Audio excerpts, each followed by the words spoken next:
বরিশাল বিভাগের প্রতি আগে থেকেই আমার আলাদা একটা টান, দুটো কারণে।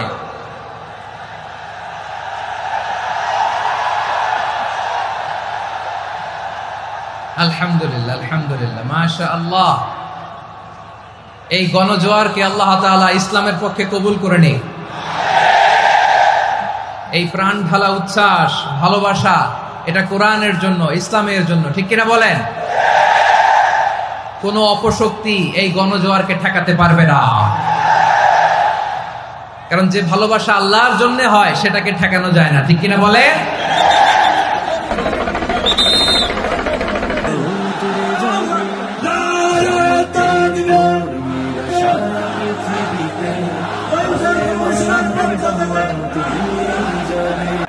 বিশেষ দুটি কারণে বরিশাল বিভাগের প্রতি আমার আলাদা একটা ভালো লাগা। এর কারণ, এই অঞ্চলে আলেম ওলামা বেশি, ঠিক কিনা বলেন? আজকের এই প্রোগ্রামে অনেক কওমি মাদ্রাসার মুহতামিম সাহেবরা এসেছেন, আমি শুনেছি। আলিয়া মাদ্রাসার প্রিন্সিপাল হুজুররা এসেছেন, খতিব সাহেবরা এসেছেন, ইমাম সাহেবরা এসেছেন, মুয়াজ্জিন সাহেবরা এসেছেন। এই বিভাগে আলেম ওলামা বেশি। তার প্রমাণ, এখানে এই বরিশালের ভেতরে আছে সারসিনা দরবার, ঠিক কিনা বলেন? অনেক হাক্কানি একটা দরবার। সারসিনার মরহুম পীর সাহেব হুজুরের খেদমত করেছি আমি অনেকবার, সুযোগ হয়েছিল আমার ছাত্র জামানায়। তো ওনাদের মাদ্রাসা কেন্দ্রিক অনেক খেদমত, আলহামদুলিল্লাহ। তারপর এই বিভাগে রয়েছে চরমোনাই দরবার, ঠিক কিনা বলেন? ওনাদেরও বিশাল মাদ্রাসা, ধর্মীয় অঙ্গনে, মাদ্রাসা অঙ্গনে, রাজনৈতিক অঙ্গনে ওনাদের অনেক খেদমত। তারপরে এখানে আছে ঝালকাঠি এনএস কামিল মাদ্রাসা। আমরা কায়েস সাহেব হুজুরের কথা শুনেছি, আল ইত্তেহাদ মা আল ইখতিলাফ, মতবিরোধের সাথে ঐক্য, অসাধারণ কথা। তো এই সমস্ত বড় বড় আল্লাহওয়ালাদের আগমন এই ভূখণ্ডে হওয়ার কারণে এখানে ধর্মীয় বিশৃঙ্খলা, মারামারি কম, আছে ঐক্য, ঠিক কিনা বলেন?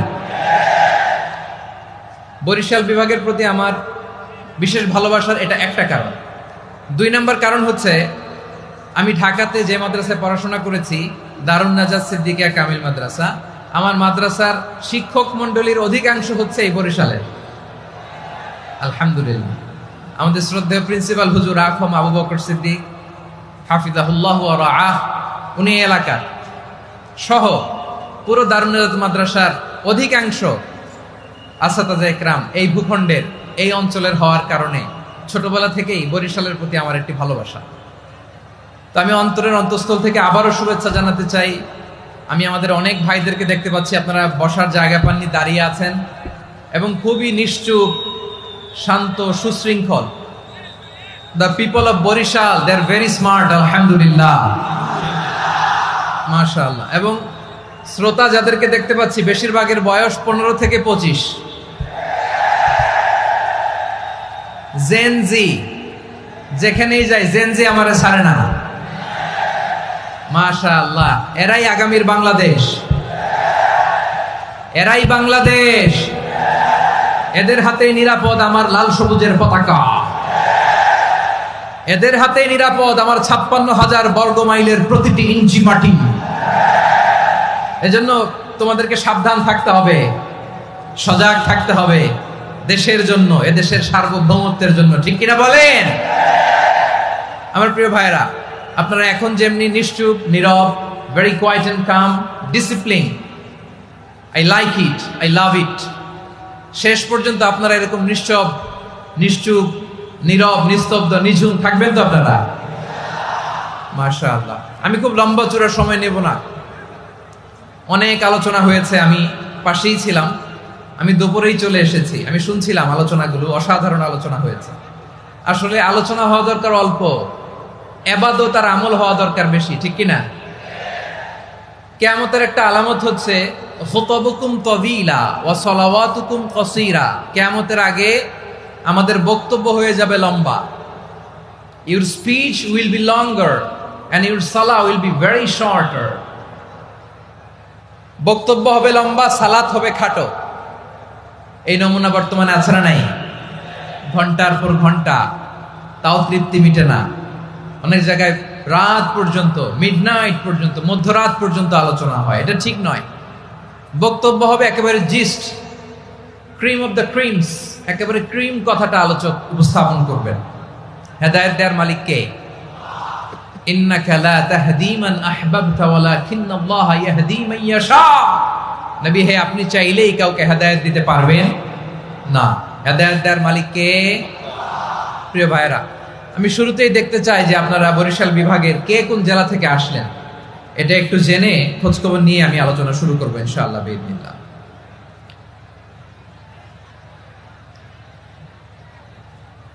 প্রিয় ভাইরা,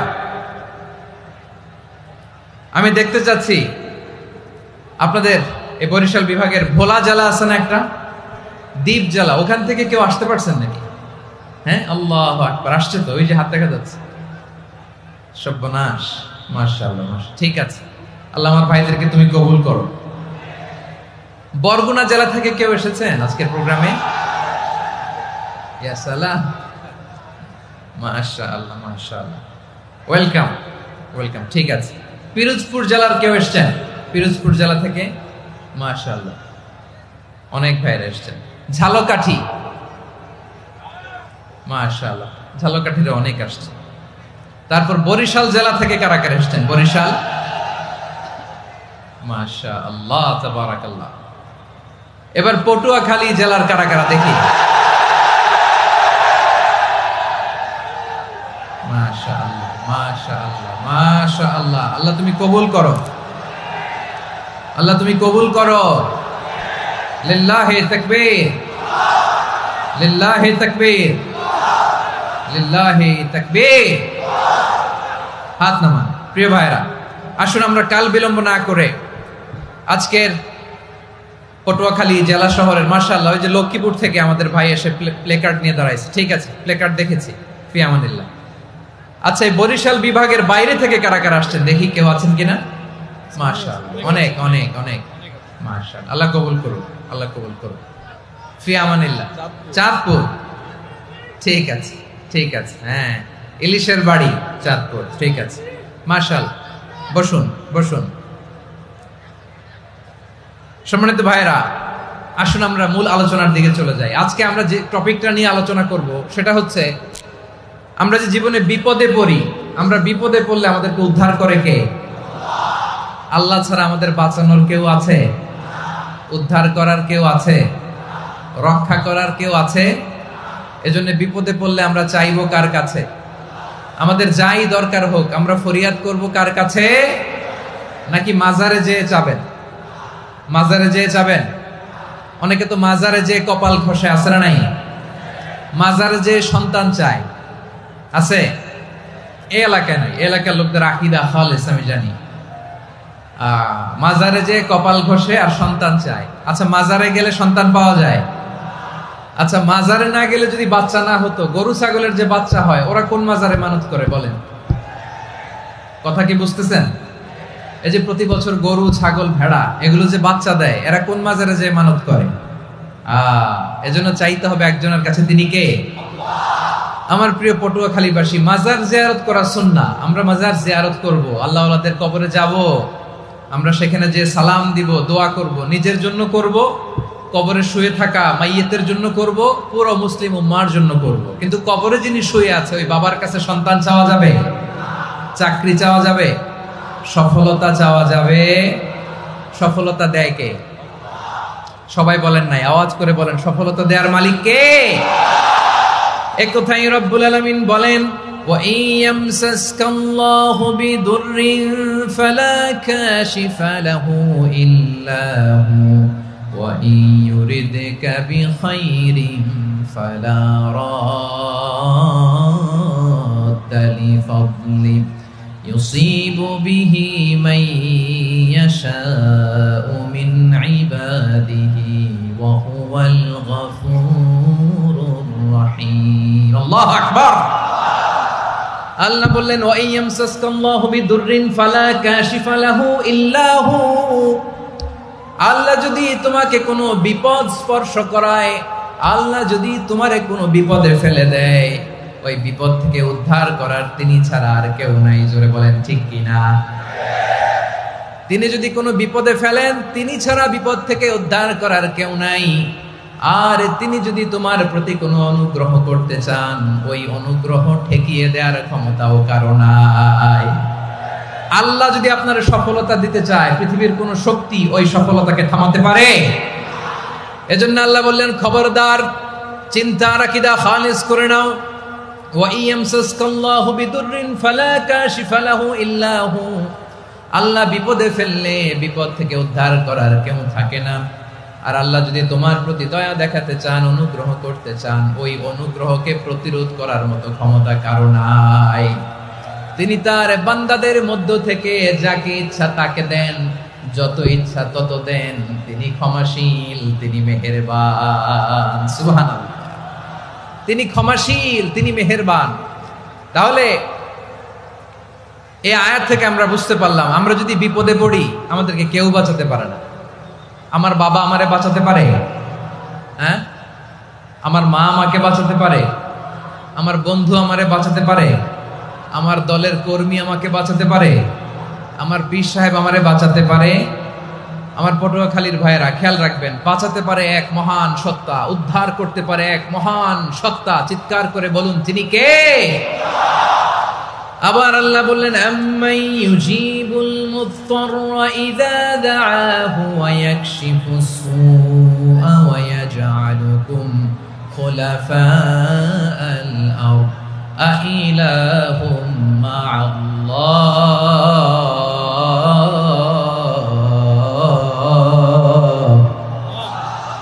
ক্বালিলাম মা তাযাক্কারুন। রব্বুল আলামিন বলেন, বিপদে পড়ে কাতর কণ্ঠে চিন্তাগ্রস্ত হয়ে যখন কেউ ফরিয়াদি হয়ে আল্লাহর ডাকে হাত তোলে, তখন এই ব্যক্তির ডাকে সাড়া দেয় কে?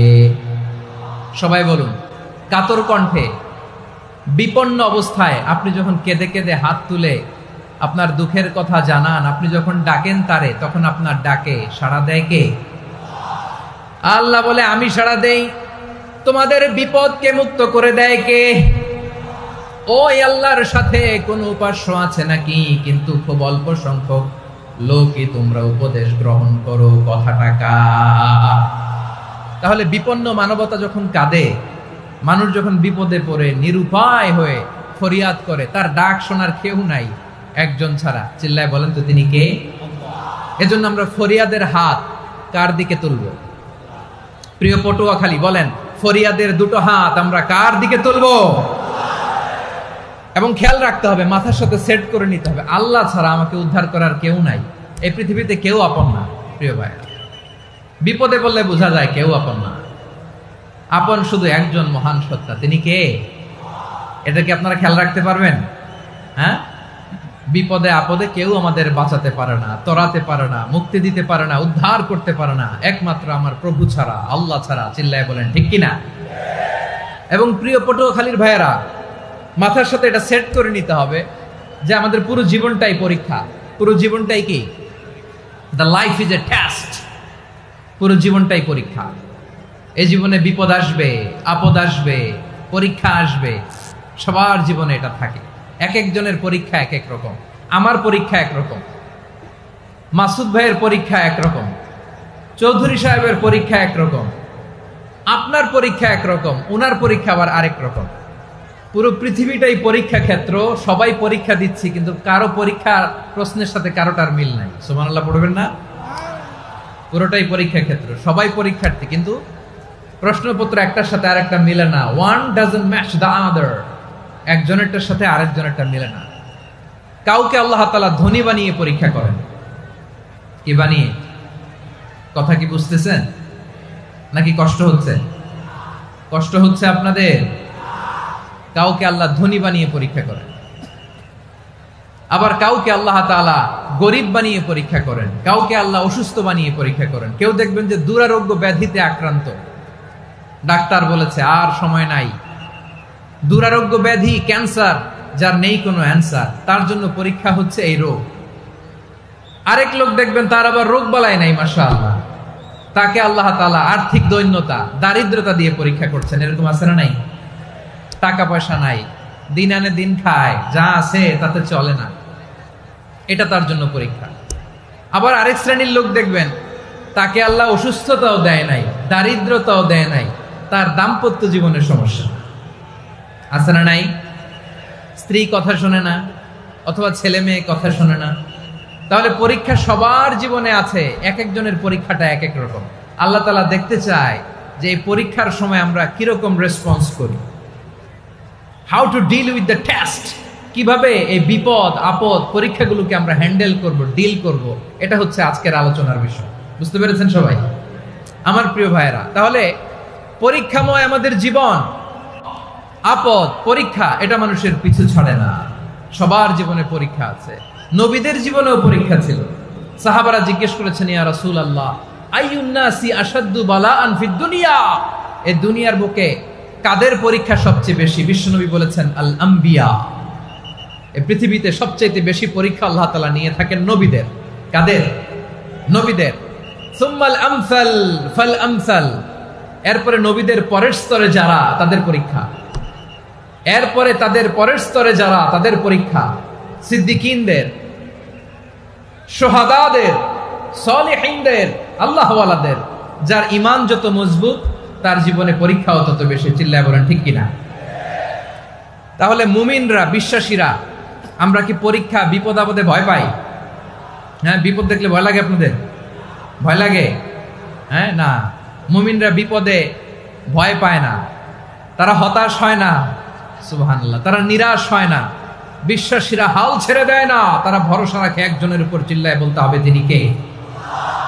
কারণ মুমিন জানে the grief isn't permanent, the test isn't permanent, the struggle in our life isn't permanent. আমাদের জীবনের দুঃখ, কষ্ট, স্ট্রাগল এগুলো পার্মানেন্ট নয়। After every difficulties there is an ease. সব কষ্টের পরেই একটা সুখ আছে না নাই? রব্বুল আলামিন বলেন ফা ইন্না মাআল উসরি ইউসরা, ইন্না মাআল উসরি ইউসরা, ভয় পেও না, চিন্তা করো না, কষ্টের সাথেই আমি রেখে দিয়েছি স্বস্তি। সুবহানাল্লাহ বলেন। মুমিন জীবনে বিপদ যত বেশি, কষ্ট যত বেশি, তার সামনে সফলতা তার চেয়েও বেশি। ঠিক কিনা বলেন? কারণ বিশ্বাসীরা জানে রাত্রি যত গভীর হয়, সুবহে সাদিকের সময় তত আগাতে থাকে। গর্ভবতী নারীর পেটের ব্যথা যত বাড়তে থাকে, ঘরে নতুন মেহমান আগমনের সময় ঘনাতে থাকে। মুমিনদের উপর বিপদ, অত্যাচার, আপদ, পরীক্ষা যত বাড়তে থাকে, কালেমার পতাকা উড্ডয়নের সময় কাছে আসতে থাকে। বিশ্বাসীদের এগুলো হিসাব মেলানো অনেক আগে, এগুলো অনেক আগে হিসাব মেলানো। দুঃখের আধার শেষে সুখের আলো মিটি মিটি হাসে। চিল্লায় বলেন ঠিক কিনা? দুঃখ যত বেশি, পরীক্ষা যত বেশি, কষ্ট যত বেশি, সুখের সময় তত কাছাকাছি। চিল্লায় বলতে হবে ঠিক কিনা?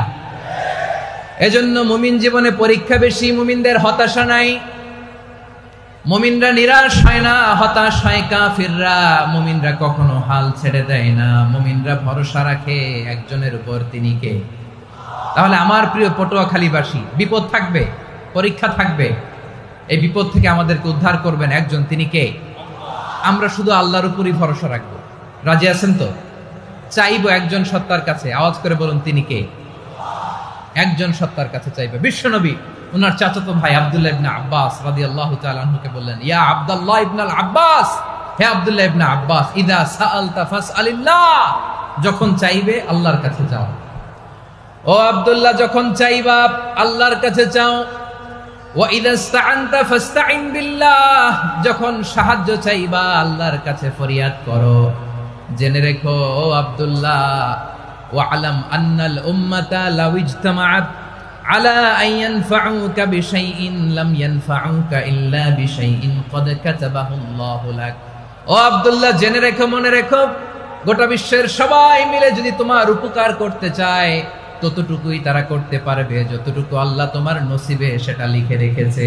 ঠিক কিনা বলেন?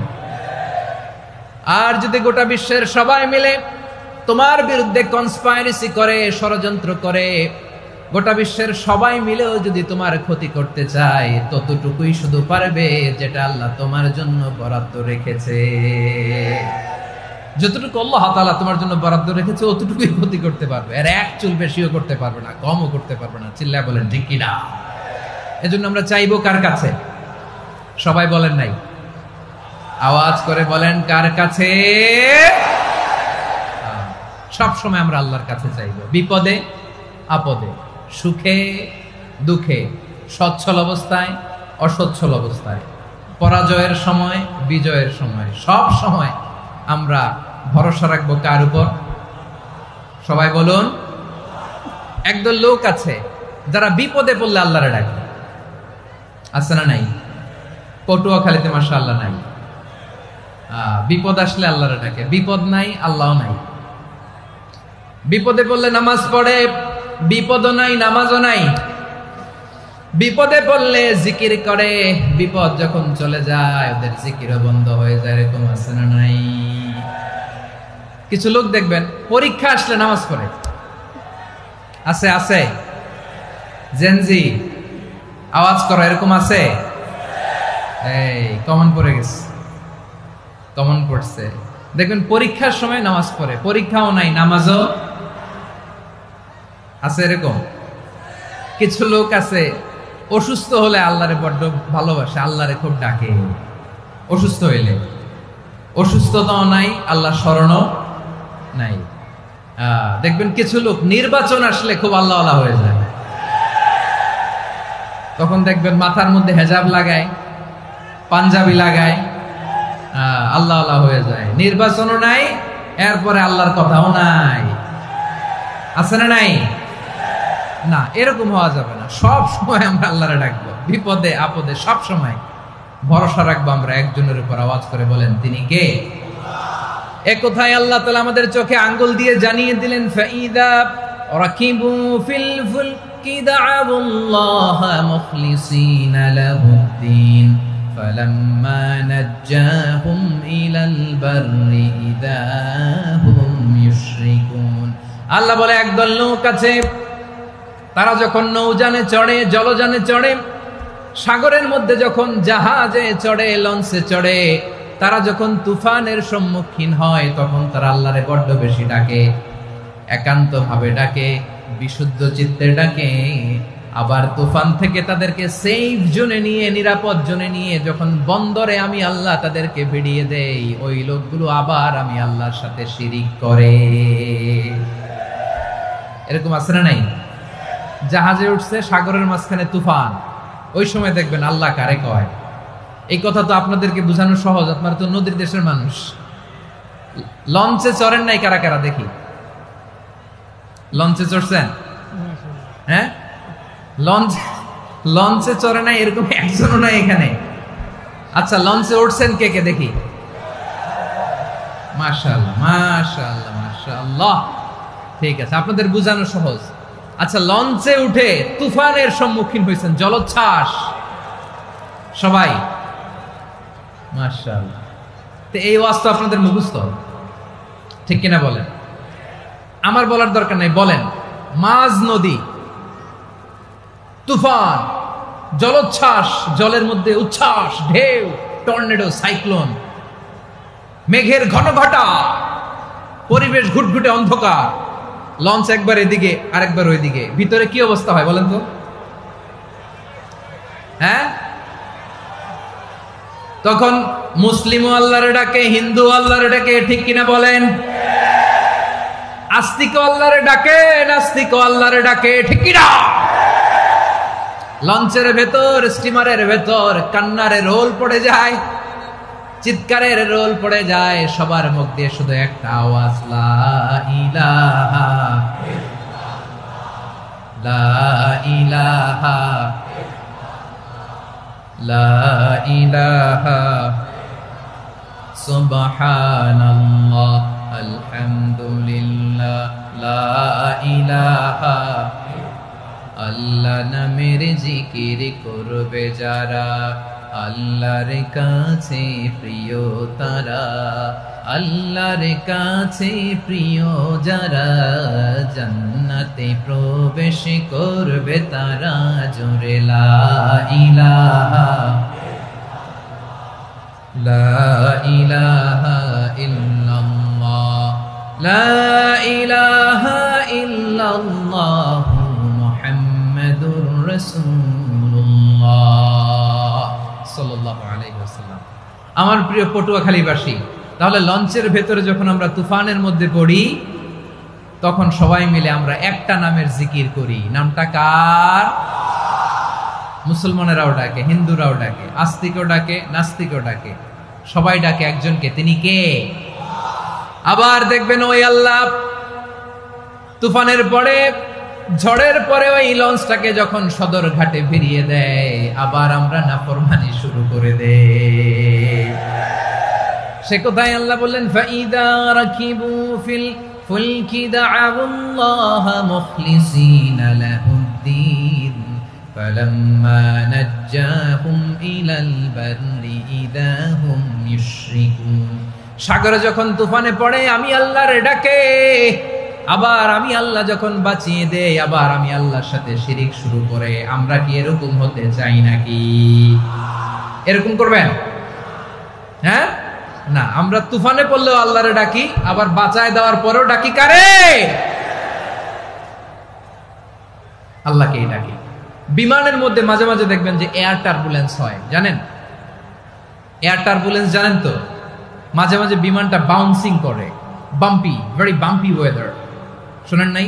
40,000 ফিট উপরে যখন থাকে তখন পাইলট মাঝে মাঝে বলে, dear passengers, ladies and gentleman, right now we are flying 40,000 feet above the ground and we are passing very air turbulence, very heavy air turbulence right now. Please fasten your seat belt. দেখবেন মাঝে মাঝে বলে যে, ভদ্র মহিলা, ভদ্র মহোদয়গণ, আমরা 40,000 ফিট উপর দিয়ে যাচ্ছি আর এয়ার টার্বুলেন্স ফেস করছি, মেহেরবানি করে আল্লাহর রাস্তে সিট বেল্ট বাঁধুন।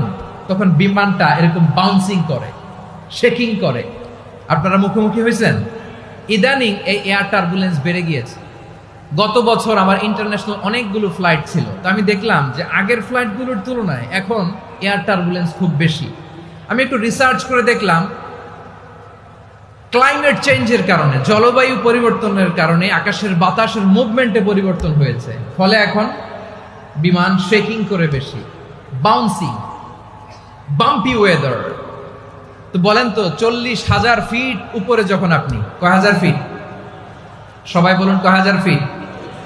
40,000 ফিট উপরে যখন আপনি, তখন যখন বিমানটা এরকম বাউন্সিং করে, সবাই যখন ভমিটিং করে বিমান নষ্ট করে দেয়, বমি করে, তখন বাঁচানোর কে আছে আল্লাহ ছাড়া? কেউ আছে? ওই মুহূর্তেও সবাই মিলে একজনের ডাকে আওয়াজ করে বলেন, তিনি কে? মাঝে মাঝে কিছু সোশ্যাল মিডিয়ায় কিছু ভিডিও পাওয়া যায় যে হেভি যখন এয়ার টার্বুলেন্স হয়, 10 সেকেন্ড 15 সেকেন্ডের কিছু ভিডিও পাওয়া যায়, বিমানটা এরকম বাউন্সিং করছে, বাম্পি ওয়েদার, কাঁপছে, মানুষগুলো বমি করছে, অক্সিজেন মাস্কগুলো সব ঝুলে পড়েছে, বিমানটা শুধু কাঁপছে। তখন দেখবেন বিমানের ভেতরেও এরকম লঞ্চের মতো চিৎকার আছে না নাই? বিমানের ভেতরেও তখন চিৎকার। গত বছর হিথ্রো এয়ারপোর্ট থেকে সিঙ্গাপুর এয়ারলাইন্সের একটা ফ্লাইট, হিথ্রো টু চাঙ্গি, একটা ফ্লাইটে এমন বেশি এয়ার টার্বুলেন্সের শিকার হয়েছিল ওই এয়ারক্রাফটটা, 33 জন যাত্রী সেখানে আহত হয়েছে, একজন যাত্রী নিহত হয়েছে। কেবিন ক্রুজ, এয়ার হোস্টেস যারা আছে, একজনের নাক ফেটে, চোখ ফেটে, কপাল ফেটে, ব্লিডিং হয়ে শয়লা। প্রিয় ভাইয়েরা, ওই 40,000 ফিট উপরে বিমানটা যখন কাঁপবে, তখন আমাদেরকে আল্লাহ ছাড়া আর কেউ বাঁচানোর আছে? এত আস্তে বললে হবে? ওই কঠিন মুহূর্তে আমার বাবা আমারে বাঁচাতে পারে, আমার বন্ধু আমারে বাঁচাতে পারে। এই গ্রাউন্ডে, জমিনের বুকে আমার প্রোটোকল, আমার ক্ষমতা, আমার দাম্ভিকতা, কোনো কিছু আমারে বাঁচাতে পারে? একজন ছাড়া, চিল্লায় বলতে হবে, তিনি কে? সে আল্লাহ বললেন, গোলাম, আমি বিপদের সময় ঠিকই তোমাদের বাঁচিয়ে দেই। ওই বিমানের ভেতরে 40,000 ফিট উপরে যখন তোমরা এয়ার টার্বুলেন্সের শিকার হও, তখন নাস্তিকও আল্লাহরে ডাকে, হিন্দু আল্লাহরে ডাকে। জোরে বলেন ঠিক কিনা? আবার বিমানটা যখন শান্ত হয়ে যায়, একটু পরেই বিমানের স্ক্রিনের মধ্যে হিন্দি সিনেমা খোঁজে। বিমানের স্ক্রিনে কিন্তু বিশাল ওখানে আফলাম ফিল্মের একেবারে বোঝাই করা। বিমানটা শান্ত হলে আবার হিন্দি সিনেমা দেখা শুরু করে। একটু আগে ডাকছিল কারে? কারে? দেখবেন বাংলাদেশে আমাদের ক্রিকেটাররা যখন অন্য কোনো দেশের সাথে খেলে, অনেক সময় এমন হয় বল বাকি একটা, রান দরকার 6টা। বল বাকি কয়টা? পটুয়াখালী বুঝে নাই বোধহয়। বল বাকি কয়টা? রান দরকার। আপনি দেখবেন ক্যামেরাম্যান তখন গ্যালারিতে খালি দেখায় দর্শকদের যে কি অস্থিরতা। হিপ হপ স্টাইলের মেয়েটা, যে মেয়েটার ওড়না এতক্ষণ ছিল গলায়, এতক্ষণ কই ছিল, ওই মেয়েটা দেখবেন ওড়নাটা টেনে মাথায় দিয়ে এরকম মুনাজাত ধরতেছে, আল্লাহ আল্লাহ, একটা ছক্কা, আল্লাহ আল্লাহ, আমার লাল সবুজের পতাকারে তুমি অপমানিত কইরো না আল্লাহ, ইন্ডিয়ার সাথে আমাদের খেলা, আল্লাহ আল্লাহ, একটা ছক্কা, একটা একটা। পুরো পুরো খেলা জুড়ে এই মেয়ের ওড়না ছিল গলায়, কিন্তু যখন 1 বলে 6 রান দরকার, ওড়না চলে আসছে কোথায়? মাথায়। আবার মুনাজাত আছে না নাই? ঠিকই বাংলাদেশের দামাল ছেলে এমন এক শট মারলো, বল চলে গেল স্টেডিয়ামের বাইরে, ছক্কা, জিতে গেলাম আমরা। পুরো স্টেডিয়াম জুড়ে চিৎকার, হই হুল্লোড়, মৌজ মাস্তি।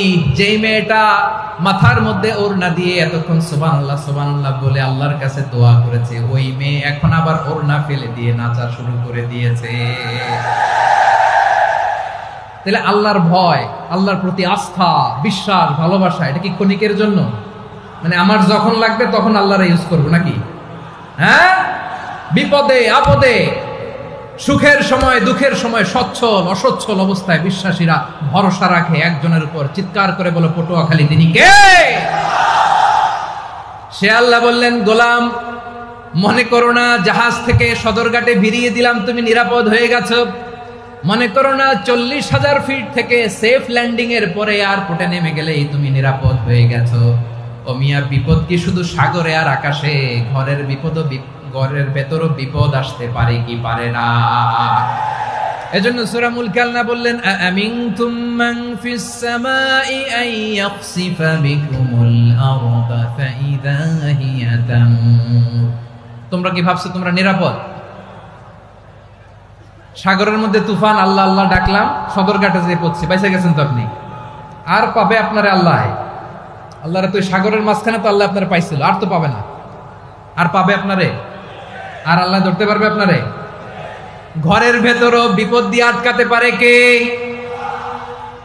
5 স্টার 7 স্টার হোটেলের ভেতরও আমাকে বিপদের মধ্যে ফেলে দিতে পারেন কে? আল্লাহ বললেন, তোমরা কি ভেবেছো তোমরা নিরাপদ? আমি চাইলে ল্যান্ডস্লাইডস, ভূমি ধস দিয়ে 1 লক্ষ 1 মুহূর্তে নিয়ে যেতে পারি। এক সুনামি দিয়ে থাপ্পড় মেরে 3 লক্ষ সাগরের ভেতরে ঢুকায় দিতে পারি। 1 সেকেন্ডও লাগে না আমার। أم أمنتم من في السماء أن يرسل عليكم حاصبا فستعلمون كيف نذير। আল্লাহ চাইলে আকাশ থেকে পাথর বৃষ্টি নাজিল করতে পারেন কি পারেন না? এই মুহূর্তে এখানে ভূমিকম্প দিতে পারেন কি পারেন না? আচ্ছা, ভূমিকম্প যখন হয় আমাদের কারো হুঁশ থাকে? আপনি মনে করছেন আমরা সাধারণ মানুষ, আমরা দৌড় দেই, আর প্রেসিডেন্ট প্রধানমন্ত্রী ওনারা বুঝি খাটে শুয়ে থাকে? কথা বুঝে নাই বোধহয়। ভূমিকম্প, আর্থকোয়েক যদি হয়, বাঁচার জন্য আমরা কি করি? হয় খাটের তলায়, ডাইনিং টেবিলের নিচে, উপরে শক্ত কিছু আছে এটার নিচে, অথবা ঘর থুইয়া দেও, দৌড়। তো প্রধানমন্ত্রী উনি কি করে? প্রেসিডেন্ট উনি কি করে? হ্যাঁ, উনি খাটের মধ্যে যে শুয়ে থাকে নাকি?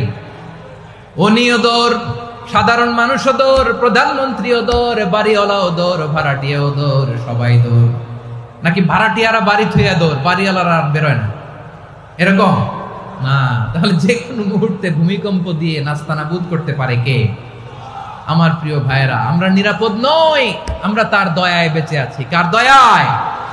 এজন্য আল্লাহ বললেন, গোলাম যে কোনো মুহূর্তে বিপদ দিয়ে তোমাদেরকে নাস্তানাবুদ করতে পারি। বিশ্বাসী বলে যদি নিজেকে দাবি করো, সব সময় ডাকতে হবে একজন সত্তাকে। বলেন তিনি কে? এই কথা ক্লিয়ার? এই সবগুলো উদাহরণ শেষে সবার কাছে ক্লিয়ার হয়েছে না যে বিপদ থেকে, আপদ থেকে, পরীক্ষা থেকে, খেলামিটি থেকে আমাদেরকে কেউ বাঁচাতে পারে না একজন সত্তা ছাড়া। আবারও বলেন তো তিনি কে? ক্লিয়ার? হ্যাঁ, সবাই বুঝতে পারছেন? আচ্ছা, এবার আমরা দেখি বিষ্ণু ইসা ইসলামের জীবনে বিপদ আপদ ছিল কিনা। উনি বিপদ আসলে কিভাবে ডিল করতেন, বিপদ আসলে কোন দোয়া পড়তে হয়, কিভাবে ফরিয়াদের হাত উত্তোলন করতে হয়, কিভাবে রবের দরবারে নতজানু হয়ে ফরিয়াদ করতে হয়, এটা জানার দরকার আছে না নাই? আসুন আমরা বিশ্বনবীর জীবনী থেকে দেখি বিপদ আসলে উনি কি করতেন। বিপদ আসলেই প্রথমে বিশ্বনবী সাল্লাল্লাহু আলাইহি ওয়াসাল্লাম একটা দোয়া পড়তেন। কি পড়তেন? তিনি পড়তেন ইন্না লিল্লাহি ওয়া ইন্না ইলাইহি রাজিউন। নিশ্চয় আমরা আল্লাহর জন্য, নিশ্চয় আমরা কার দিকে ফিরবো ভাই? আবার কার দিকে ফিরবো? আওয়াজ করে বলুন তো, আমরা এসেছি কার কাছ থেকে, আবারও ফিরে যাব কার কাছে? এজন্য বিশ্বনবী পড়ছেন ইন্না লিল্লাহি ওয়া ইন্না ইলাইহি রাজিউন। নিশ্চয় আল্লাহর জন্য, ওই আল্লাহর দিকেই আমরা ফিরে যাব। তারপরে বিশ্বনবী পড়তেন আল্লাহুম্মা আজুরনি ফি মুসিবাতি ওয়াখলুফ লি খায়রাম মিনহা। একসাথে প্রথমে পড়তেন ইন্না লিল্লাহি ওয়া ইন্না ইলাইহি রাজিউন, তারপর পড়তেন আল্লাহুম্মা আজুরনি ফি মুসিবাতি ওয়াখলুফ লি খায়রাম মিনহা, মানে আল্লাহ এই যে আমি বিপদে ধৈর্য ধারণ করলাম এটার সব তুমি আমারে দাও, আর যেটা হারালাম এর চেয়ে ভালো কিছু দিয়ে মেকআপ করে দিও, ভালো কিছু দিয়ে বদল করে দিও। সুবহানাল্লাহ পড়েন। তাহলে বিপদ আসলে আমরা কি পড়ব? কথা বলেন। এই যে আমি শুয়েছিলাম, নাশিদ গাচ্ছিল ওরা, এদেশে পরস্পরে দেখা হলে দেয় সালাম, এদেশে আমজনতার হৃদয় জুড়ে পাকালাম, এদেশে বিপদ এলে সর্বজনে সর্বক্ষণে দোয়া পড়ে ইন্না লিল্লাহ। কি পড়ে? সুবহানাল্লাহ সুবহানাল্লাহ সুবহানাল্লাহ সুবহানাল্লাহ। এদেশে আজান শুনে সূর্য ওঠে শহর গ্রামে, এদেশে আজান শুনে সূর্য ডুবে সন্ধ্যা নামে, এদেশে সকল কাজে সবাই বলে বিসমিল্লাহ, এদেশে ভালো কিছু দেখে শুনে হাসি মুখে সবাই বলে মাশাআল্লাহ। সুবহানাল্লাহ পড়েন। তাহলে বিপদ এলে আমরা কি পড়ি? কথা বুঝলে সবাই উত্তর দিতে হবে। বিপদ এলে কি পড়ি? তাহলে বিপদ এলেই আমরা এখন থেকে ইন্না লিল্লাহ পড়বো, নাকি হাই হুতাশ করবেন? একদল আছে হাই হুতাশ করে, হায় আল্লাহ রে মোর কি হইল রে, মুই কি হরমু রে, মুই কমবে জামু রে, আছে না নাই? এরকম বিলাপ করতে নিষেধ করেছেন বিশ্বনবী। কি করব, কই যাব, কি হবে, হায় হায়, এরকম হাহুতাশ আছে না নাই? বিশ্বাসীরা হাহুতাশ করে না, তারা ইন্না লিল্লাহ পড়ে। কি পড়ে মনে থাকবে? আমরা পড়বো ইন্না লিল্লাহি ওয়া ইন্না ইলাইহি রাজিউন। নিশ্চয়ই আমরা আল্লাহর জন্য, আমরা আল্লাহর দিকেই ফিরে যাব। এরপর পড়বো আল্লাহুম্মা আজুরনি ফি মুসিবাতি ওয়াখলুফ লি খায়রাম মিনহা। আল্লাহ আমি যে বিপদে ধৈর্য ধারণ করলাম এটার সওয়াব দিও, আর যা হারালাম তার চেয়ে ভালো কিছু দিয়ে বদল করে দিও। সুবহানাল্লাহ পড়েন। বিশ্বনবীর হাদিস শুনলেন উম্মে সালামা রাদিয়াল্লাহু তাআলা আনহা। ওনার স্বামী হলো আবু সালামা। মজার ঘটনা খেয়াল করে শুনেন আমার প্রিয় কলিজার টুকরা ভাইয়েরা। কানগুলো খরগোশের কানের মতো খাড়া করে আমার দিকে তাকান। সাইয়্যিদাতুনা উম্মে সালামা রাদিয়াল্লাহু তাআলা আনহা, ওনার স্বামীর নাম আবু সালামা। শ্রেষ্ঠ দম্পতি, শ্রেষ্ঠ ফ্যামিলি। প্রথমে হিজরত করেছিলেন হাবাসায়, পরে হিজরত করেছেন মদিনায়। উহুদ যুদ্ধের পরে ওনার স্বামী আবু সালামা ইন্তেকাল করলো, শহীদ হলো। সুবহানাল্লাহ পড়েন। যখন আবু সালামা ইন্তেকাল করলো, উম্মে সালামা রাদিয়াল্লাহু তাআলা আনহা কেঁদে কেঁদে হয়রান। আর নবীর শিখানো বাণী অনুযায়ী তিনি বারবার পড়ছিলেন ইন্না লিল্লাহ। কি পড়ছিলেন?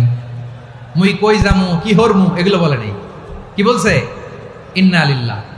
যেহেতু বিশ্বনবী বলেছেন কেউ যদি বিপদের প্রথম ধাক্কায় পড়ে ইন্না লিল্লাহি ওয়া ইন্না ইলাইহি রাজিউন, আল্লাহুম্মা আজুরনি ফি মুসিবাতি ওয়াখলুফ লি খায়রাম মিনহা, তাহলে এই বিপদে যে সে যা হারালো তার চেয়ে শ্রেষ্ঠ কিছু দিয়ে আল্লাহ তার বদল দিয়ে দিবে।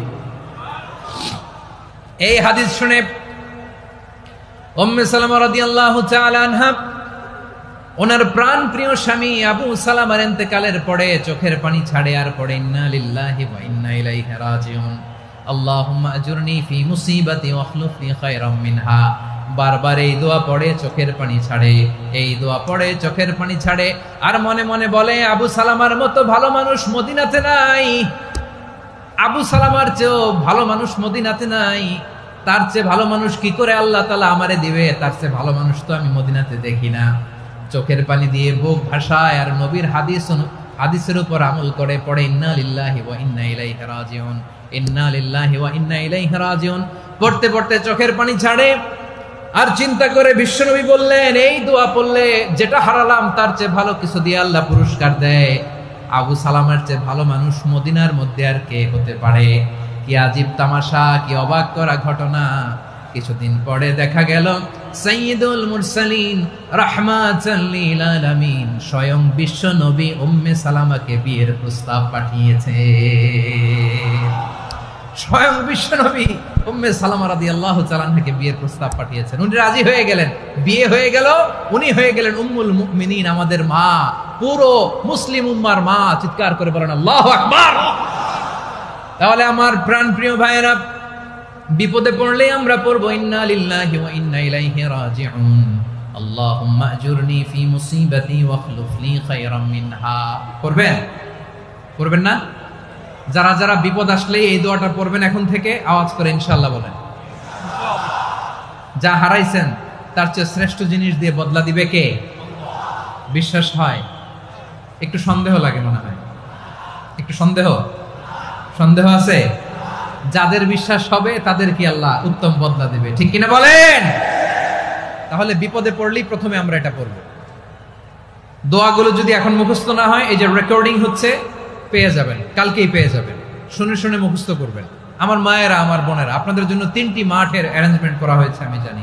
আপনারাও এই দোয়াগুলো পড়বেন, আপনার স্বামীকে শেখাবেন, সন্তানকে শেখাবেন, আপনার পুরো পরিবারটাকে জান্নাতের টুকরো বানিয়ে দিবে কে? তাহলে বিপদ আসলে প্রথমে কি পড়তে হবে এটা জেনে গেলাম। এরপরে বিপদ আসলে নিজেকে কি করে আল্লাহর কাছে সঁপে দিতে হয় এটাও জানার দরকার আছে না নাই? বিপদে প্রথমে ইন্না লিল্লাহ পড়লাম, ধৈর্য ধারণ করলাম, বিপদ থেকে উদ্ধারের সর্বোচ্চ চেষ্টা করলাম। আমার কাজ যখন শেষ, তখন আমি আমার এই বিষয়টা আল্লাহর কাছে সঁপে দিব। কার কাছে সুপর্দ করব? কার কাছে? বিপদে বললে কেমন করে নিজেকে আল্লাহর কাছে সঁপে দিতে হয়, আসুন সাইয়েদনা ইব্রাহিম আলাইহিস সালামের জীবনী থেকে জানি। আল্লাহর খলিল ইব্রাহিম আলাইহিস সালাম আমাদের মতো সমাজ ব্যবস্থা পায় নাই। আমরা জন্মের পরে আমাদের কানের ভেতরে আজান দিয়েছে কে? একামত দিয়েছে কে? আমাদের বাপদাদারা আমাদের কানে আজান দিয়েছে কি? দেয় নাই। আমাদের জন্মের পরেই তো আজান, একামত, বাড়ির পাশে মসজিদ, প্রতিদিন আজান, জুমার খুতবা, প্রতি মাসে মাসে তাফসিরুল কোরআন মাহফিল, মসজিদ, মিনারা, অভাব নাই, ঠিক কিনা বলেন? আপনি যেই সুন্দর ইসলামিক এনভায়রনমেন্ট পেয়েছেন, আমাদের ইব্রাহিম খলিল উনিও কি এরকম পেয়েছিলেন? হ্যাঁ, উনি জন্মের পর পরে ওনার কানে আজান দিয়েছে কেউ? আমার প্রিয় ভাইরা, আগা গোড়া একটা শিরকি পরিবেশ উনি জন্মগ্রহণ করেছেন। উনি ছাড়া ওই তল্লাটে একজনও আল্লাহর উপর বিশ্বাসী নাই। কল্পনা করতে পারেন? গোটা তল্লাটে, গোটা দেশে বিশ্বাসী মুমিন, আল্লাহর উপর বিশ্বাস স্থাপনকারী কয়জন? সবাই বলেন কয়জন? বাকি সব মুশরিক। বাকি সব মুশরিক নিজের সাথে নিজে শক্ত বোঝাপড়া করে, অ্যানালজি করে, সেলফ কনভারসেশন করে উনি মহা সত্যের সন্ধান পেয়েছে। উনি আকাশের তারা দেখে ভাবে মনে হয় এটাই আমার খোদা, পরে দেখে তারা নাই, মনে মনে বলে না তাইলে এটা না। আবার চাঁদ দেখে বলে চাঁদটা বড় মায়া লাগে, মনে হয় এটাই আমার রব, পরে দেখে চাঁদও নাই, কয় না এটা না। এরপরে দ্বিপ্রহরের জলজলে সূর্যটা খা খা করে গোটা পৃথিবীটারে রৌদ্র দিয়ে তাতিয়ে রাখে। তিনি ভাবলেন মনে হয় এটাই আমার রব, কারণ এটাই তো সবচেয়ে বড়।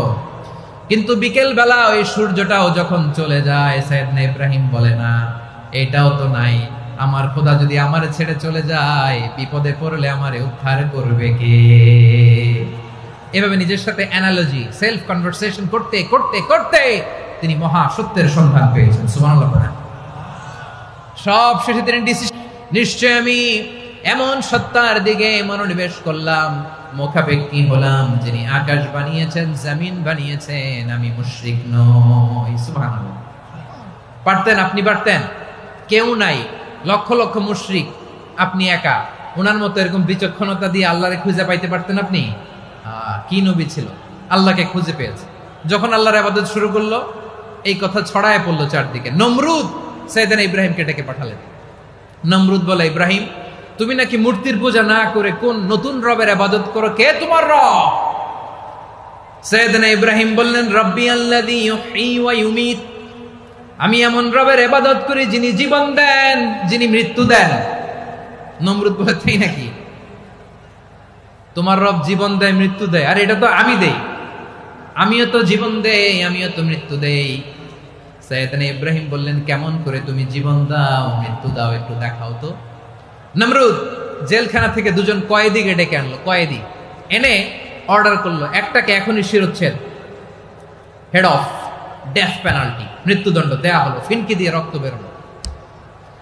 নমরুদ বলে দেখো দুজনকে ধরে আনলাম, একজন কয়েদিকে দিলাম ডেথ পেনাল্টি মৃত্যুদণ্ড, ওরে মৃত্যু দিলাম, আরেকজন যে দাঁড়িয়ে আছে চাইলে ওরেও আমি মৃত্যুদণ্ড দিতে পারি, কিন্তু না, ওরে আমি দিব না, ওরে আমি বাঁচায় দিলাম, ছেড়ে দিলাম, মানে জীবন দিলাম। দেখো ইব্রাহিম তোমার চোখের সামনে একজন রে মৃত্যু দিলাম, আরেকজন রে জীবন দিলাম। আপাত দৃষ্টিতে তাই তো, একজন রে তো জীবন দিল, আরেকজন রে মৃত্যু দিল। সাইয়েদনা ইব্রাহিম এবার বিপাকে পড়ে গেলেন, কিন্তু এক একজন নবীকে আল্লাহ এমন উইজডম বিচক্ষণতা দিয়ে এই জমিনে পাঠিয়েছেন, মুহূর্তের মধ্যে আল্লাহর খলিল ইব্রাহিম বললেন ফাইন্নাল্লাহা ইয়াতি বিশ-শামসি মিনাল মাশরিকি ফাতি বিহা মিনাল মাগরিব ফাবুহিতাল্লাযী কাফার। আল্লাহর খলিল ইব্রাহিম বললেন নমরুদ বুঝলাম তুমি জীবন দাও মৃত্যু দাও দেখলাম, কিন্তু আমার রব আমার আল্লাহ প্রতিদিন সকালবেলা উষা লগ্নে ওই পূর্ব দিগন্ত থেকে সূর্যটাকে উদিত করেন, সাঁঝের বেলা, বিকেল বেলা, কুধুরি লগ্নে, সন্ধ্যা বেলা ওই দ্বিপ্রহরের জল জলে সূর্যটাকে পশ্চিম দিগন্তে ডুবিয়ে দেন। মানে সকালবেলা পূর্ব দিক থেকে উদিত করা সূর্যটাকে পশ্চিম দিকে বিকেলে তিনি ডুবিয়ে দেন। তুমি যদি পারো ওই সূর্যটাকে পশ্চিম দিক থেকে উদিত করে পূর্ব দিকে ডুবিয়ে দাও। সুবহানাল্লাহ পড়বেন না? দেখেন ইনস্ট্যান্ট ইন্টেলেক্ট, মুহূর্তে বিচক্ষণতা, উইজডম কাকে বলে? নমরুদ পারবে? নমরুদের বাপ পারবে? ওর দাদা, ওর 14 গোষ্ঠী, গোটা বিশ্বের সব ক্ষমতাধর রাষ্ট্রনায়করা একসাথে হলে পারবে? ফাবুহিতাল্লাযী কাফার পারে নাই, ব্যর্থ হয়েছে। এবার তেলে বেগুনে জ্বলে উঠেছে, রেগে মেগে আগুন বলে ফালকুহু ফিল জাহিম। ওর সাথে তর্ক নাই, না পেরে এবার এটারে আগুনে ফেলা। বিশাল বিশাল গাছ কেটে লাকড়ি এনে আগুনের কুণ্ডলি বানানো হলো, দাও দাও দাও দাও করে আগুন জ্বলে। আল্লাহর খলিল ইব্রাহিমকে আগুনে নিক্ষেপ করা হবে। আল্লাহর খলিল সাইয়েদনা ইব্রাহিমের হাতের মধ্যে রশি দিয়ে টাইট করে বাঁধা হলো, পায়ের মধ্যেও টাইট করে রশি দিয়ে বাঁধা হলো। আল্লাহর খলিল ইব্রাহিমকে আগুনের কুণ্ডলির মধ্যে ফেলা হবে। ওমিয়া আপনি যে বিপদের কারণে ভয় পান, হতাশ হন, এটা কোনো বিপদ ওনার বিপদের সামনে? পটুয়াখালী আওয়াজ করে বলুন, সাইয়েদনা খলিল ইব্রাহিমের বিপদের সামনে আমাদের বিপদগুলো কোনো বিপদ? এটা কোনো বিপদই না, এটা কোনো বিপদই না। হাত পা বেঁধে টাইট করে নিক্ষেপ করা হবে, সিম্পলি ফেলা যাবে না, কারণ দাও দাও করে দ্য ব্লেজিং ফায়ার, এমন আগুনের কুণ্ডলি কাছে যাওয়া যায় না, আগুনের উত্তাপে নিক্ষেপ করা হবে। হাতে রশি বেঁধে, পায়ে রশি বেঁধে আল্লাহর খলিল ইব্রাহিম আলাইহিস সালামকে আগুনের মধ্যে নিক্ষেপ করা হবে। আহা, এটার বলে অগ্নি পরীক্ষা। উনি অগ্নি পরীক্ষার সম্মুখীন হয়েছিলেন, এজন্য কঠিন পরীক্ষাকে আমরা অগ্নি পরীক্ষার সাথে তুলনা করি, ঠিক কিনা? সাইয়েদনা জিবরাইল এসে বললেন, ও আল্লাহর খলিল, ওরা তো আপনার হাতও বেঁধে ফেললো, পাও বেঁধে ফেললো, নড়াচড়ার সুযোগ নাই, বলেন আমি জিবরিল ফেরেশতা আপনার জন্য কি করতে পারি? আল্লাহর খলিল ইব্রাহিম বলেন, ও জিবরাইল, তোমার কাছে আমার কোনো চাওয়া পাওয়া নাই। সুবহানাল্লাহ বলেন। তোমার কাছে বলার কিছু নাই, তোমার সাহায্যের আমার দরকার নাই। সাইয়েদনা ইব্রাহিম আলাইহিস সালামকে হাতে পায়ে রশি বেঁধে, হাত পা বাঁধা অবস্থায় জ্বলন্ত অগ্নিকুণ্ডে যখন নমরুদের দলবল নিক্ষেপ করবে, আল্লাহর খলিল কিভাবে নিজেকে আল্লাহর কাছে সঁপে দিয়েছেন, পটুয়াখালীর ভাইরা খেয়াল করে শুনুন। হাত পা বেঁধে আল্লাহর খলিলকে যখন নিক্ষেপ করা হবে, তিনি মুখ ফুটে বলে ফেললেন, হাসবুনাল্লাহু ওয়া নি'মাল ওয়াকিল। হাসবুনাল্লাহু ওয়া নি'মাল ওয়াকিল, আমার জন্য আল্লাহই যথেষ্ট। আমার জন্য আল্লাহই যথেষ্ট, তিনি আমার সবচেয়ে বড় গার্ডিয়ান, তিনি আমার সবচেয়ে বড় অভিভাবক। জিব্রাইলের সাহায্যে রফারকে ফিরিয়ে দিলেন।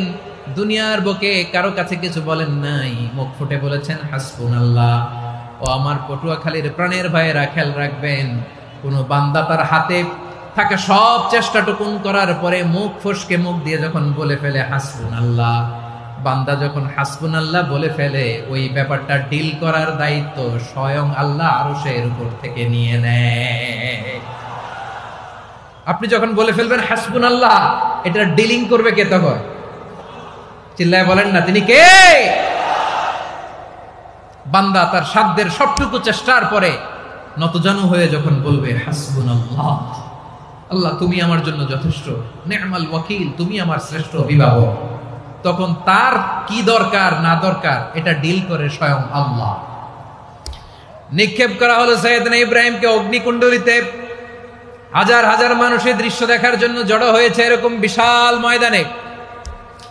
কিন্তু কি অবাক করা ঘটনা, সবাই ভয় পাচ্ছিল, না জানে কি হয়ে যায়। আল্লাহর খালিলকে যখন আগুনের কুণ্ডলিতে নিক্ষেপ করা হয়, আল্লাহর খালিল ইব্রাহিম আগুনের কুণ্ডলীর মধ্যে বসে বসে মানুষগুলোর দিকে তাকিয়ে হাসতে শুরু করে দেয়। কারণ আকাশ থেকে রব্বুল আলামিন স্পেশাল ভার্ডিক্ট নাজিল করেছেন, স্পেশাল হুকুম জারি করেছেন, কুলনা ইয়া নারু কুনি বারদান ওয়া সালামান আলা ইব্রাহিম। ও আগুন, খবরদার, সৃষ্টির শুরু থেকে তোকে একটা ধর্ম আমি বাতলে দিয়েছিলাম। তোর ধর্ম, আগুনের ধর্ম হলো যা পাবে জ্বালিয়ে সারখার করবে। আল্লাহ বলল, ও আগুন, তোর ধর্ম দিয়েছিলাম, তুই সব জ্বালিয়ে পুড়িয়ে সারখার করে দিবি, কিন্তু ক্ষণিকের জন্য আমি তোর জ্বালিয়ে দেওয়ার ক্ষমতাটাকে কেড়ে নিলাম, জ্বালিয়ে ভস্ম করে দেওয়ার ক্ষমতা আমি কেড়ে নিলাম। কুনি বারদান, ঠান্ডা হয়ে যা। কিন্তু এত বেশি ঠান্ডা হবি না আবার আমার ইব্রাহিমের জন্য সর্দি লেগে না যায়। সুবহানাল্লাহ, এত আস্তে বললে হবে? কুনি বারদান, বারদ মানে বরফ, ঠান্ডা। ঠান্ডা হও, কিন্তু এত ঠান্ডা হবি না যাতে আমার ইব্রাহিমের কষ্ট হয়। আগুন বলে, আল্লাহ একবার বললাম ঠান্ডা হও, আবার বলো এত ঠান্ডা হবি না যাতে খালিলের সর্দি না লাগে। কেমন ঠান্ডা হব, কেমন এনভায়রনমেন্ট তৈরি করে দেব বলো। আল্লাহ বললেন, সালামান আলা ইব্রাহিম, আমার খলিল, আমার কলিজা, আমার ইব্রাহিমের জন্য তুই জান্নাতের গুল বাগিচা হয়ে যা। ও ভাই, নবী মুসার মতো ঈমান হলে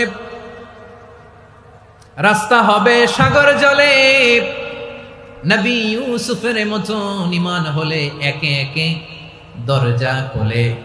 নবী ইব্রাহিমের মতো ঈমান যদি আজও থাকে বিদ্যমান, অগ্নিকুণ্ডে দেখতে পাবে খুবসুরতে ফুল বাগান। কুলনা ইয়া নারু কুনি বারদান ওয়া সালামান আলা ইব্রাহিম। বান্দা যখন মুখ দিয়ে বলে হাসবুনাল্লাহ, আমার আল্লাহ আমার জন্য যথেষ্ট, এই বলে যখন নিজেকে সঁপে দেয়, তার কি লাগবে ওই দায়িত্ব স্বয়ং নিয়ে নেয় কে? সবাই বলেন, স্বয়ং নিয়ে নেয় কে? তাহলে আমার প্রিয় ভাইরা, বিপদের শুরুতেই আমরা বলবো ইন্না লিল্লাহ। শুরুতে কি বলবো? এরপরে যেই বাক্যটা পড়ে নিজের পরিস্থিতিকে আল্লাহর দরবারে সঁপে দিব, সেটা হচ্ছে হাসবুনাল্লাহ। সেটা কি? বিষ্ণু বলেন, লা ইয়াজালু লিসানুকা রাতাবান মিন যিকরিল্লাহ। সব সময় আল্লাহর স্মরণ দিয়ে, জিকির দিয়ে জিহ্বাটারে সিক্ত রাখো। আর শয়তানু জাসিমুন আলা কলবি ইবনে আদম, শয়তান বনি আদমের কলবে খামচি মেরে বসে থাকে।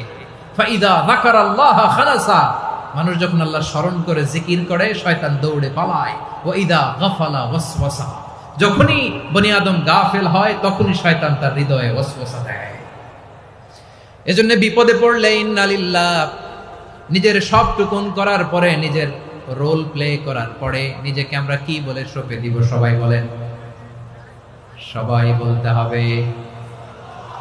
আরো জোরে বলেন, মনে থাকবে? বিপদে পড়লে প্রথমে ইন্না লিল্লাহ, এরপরে নিজেকে যখন সঁপে দিব তখন হাসবুনাল্লাহ।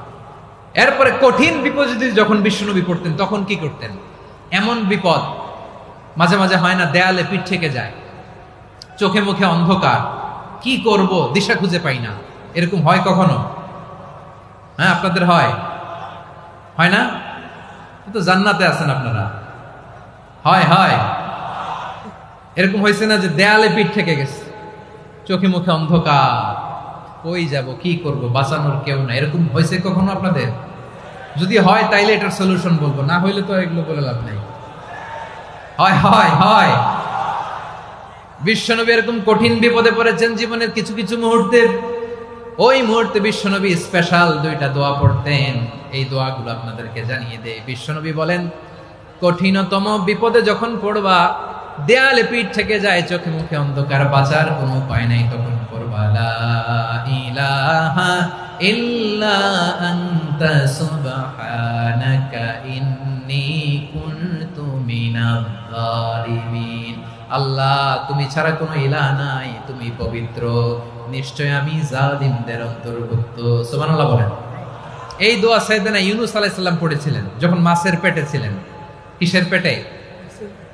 এবং অনেক মুফাসসিরিন ইকরাম বলেছেন, অনেক আহলুল ইলমরা বলেছেন, এটা হচ্ছে ইসমে আজম। ইসমে আজম এমন দোয়া যেটা দিয়ে দোয়া করলে আল্লাহ দোয়া কবুল করে, কিন্তু এটা কোনটা, এটা নিয়ে ইখতিলাফ আছে।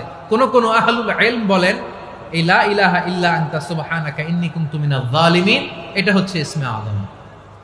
সাইয়েদনা ইউনূস আলাইহিস সালাম পড়েছেন। আপনারা পড়েননি? তুফান হইলে পড়েন না? আমাদের এলাকায় তো এটা খুব, এটার উপর ব্যাপক আমল আছে। পটুয়াখালীতে কি অবস্থা বলেন? পড়েন পড়েন পড়েন পড়েন।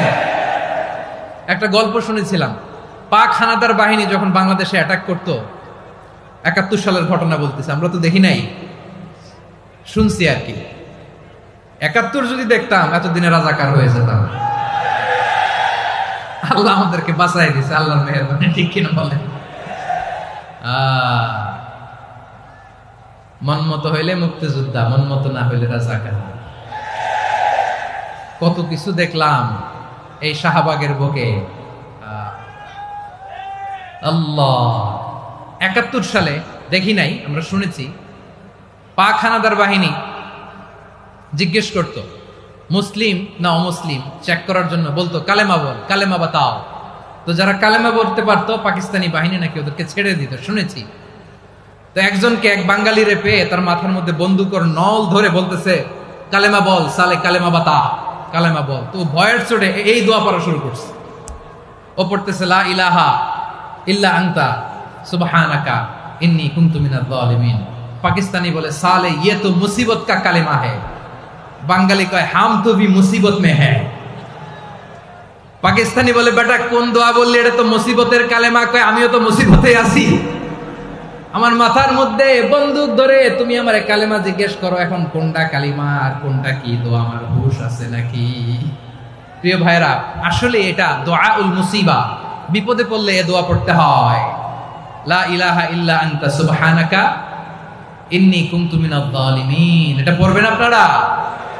এই দোয়া পড়ে সাইয়েদনা ইউনূস আলাইহিস সালাম মাছের পেট থেকে রক্ষা পেয়েছিলেন। রক্ষা করেছিল কে? তুমি ইউনূস নবীরে যখন খাইলো মাছেতে গিলিয়া, ফেরেশতা পাঠাইয়া দিলে ইসমে আজম দিয়া। প্রাণে ছিল যাহার ভয় সেথা পাইল আশ্রয়, প্রাণে ছিল যাহার ভয় সেথা পাইল আশ্রয়। মাছের পেট হতে সে যে পেল পরিত্রাণ। আল্লাহু আল্লাহু তুমি জাল্লে জালালুহু, শেষ করা তো যায় না গে তোমার গুণগান। আল্লাহু আল্লাহু, সুবহানাল্লাহ পড়েন। লা ইলাহা ইল্লা আনতা সুবহানাকা ইন্নী কুনতু মিনাজ জালিমিন। বিশ্বনবী বললেন, দেয়ালে পিঠ থেকে গেলে, চোখে মুখে অন্ধকার, বাঁচার কোনো উপায় নাই, তখন এই দোয়াটা করতে হবে। এই দোয়া পড়ে আল্লাহর কাছে ফরিয়াদ করলে বিপদ মুক্ত করবেন কে? কেন এই দোয়াটা আল্লাহর কাছে বড্ড প্রিয় জানেন আমার ভাইয়েরা? কারণ এই দোয়ার মধ্যে 3টা জিনিস আছে। আমি যেরকম আঙ্গুল উঁচু করেছি এরকম করেন তো। 3টা। কয়টা?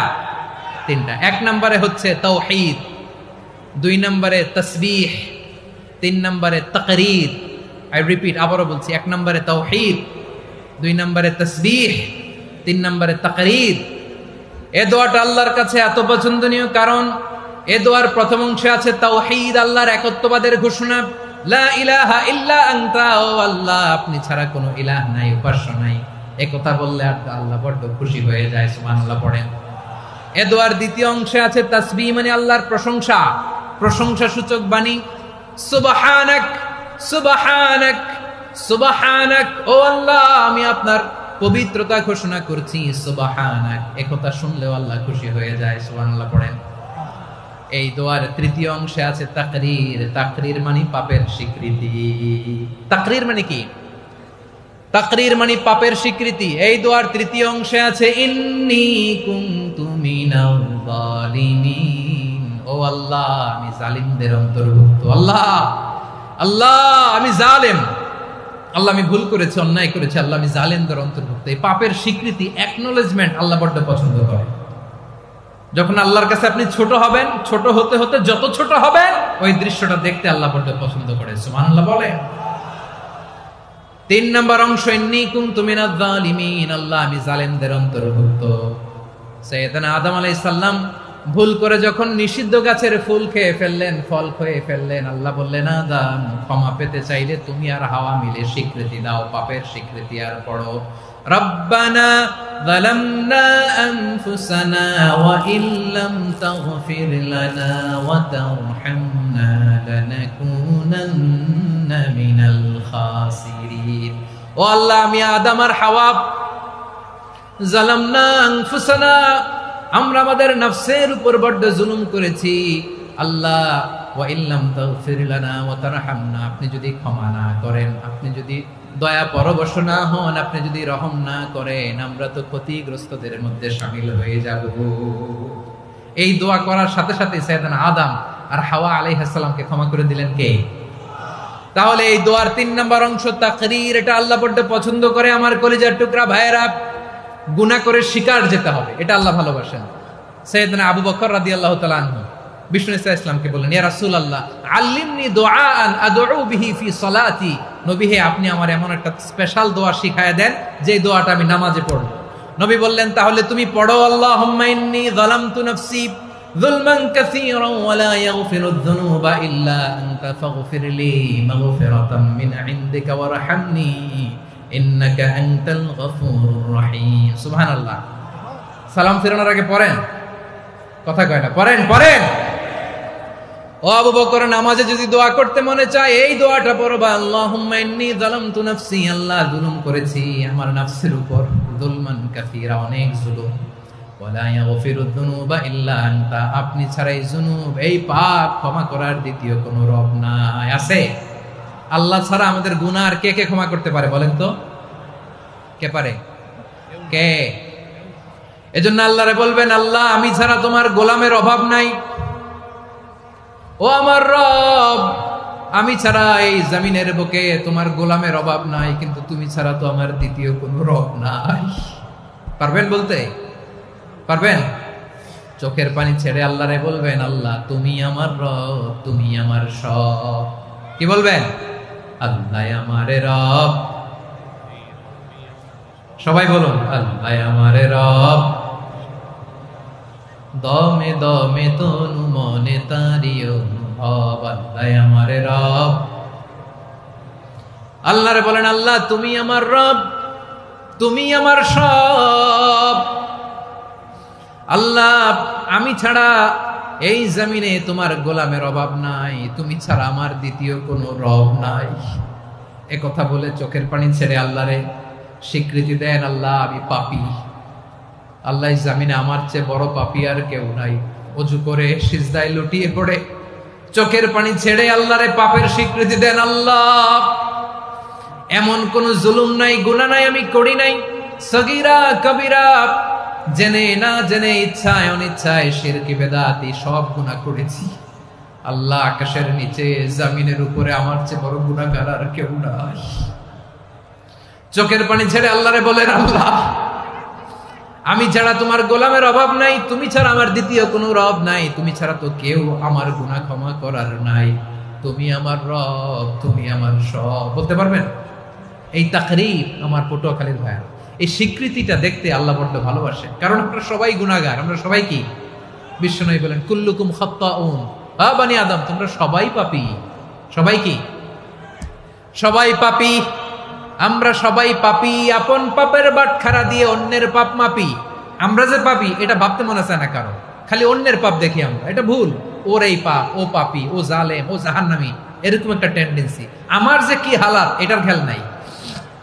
খেয়াল করতে হবে যে আমি সবচেয়ে বড় পাপী, ঠিক কিনা বলেন? পাপ করি নাই এমন কেউ আছি? হ্যাঁ আছি। কেউ না জানলেও জানে কে আমার পাপের ঘটনা?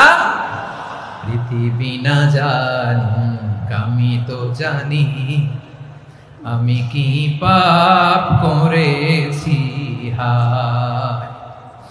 ও আমার কলিজার টুকরা ভাইয়েরা, মাথাটাকে নিচু করে জীবনের সব গুনার ফিরিস্তিগুলো একটা একটা করে স্বীকার করে আল্লাহরে বলেন, আল্লাহ আমি পাপী, আল্লাহ আমার চেয়ে বড় পাপী এই দুনিয়াতে কেউ নাই, আকাশের নিচে জমিনের উপরে আমার চেয়ে বড় পাপী কেউ নাই। একটা একটা করে আল্লাহ স্বীকার করি আমি পাপী, সব পাপের স্বীকৃতি দিলাম।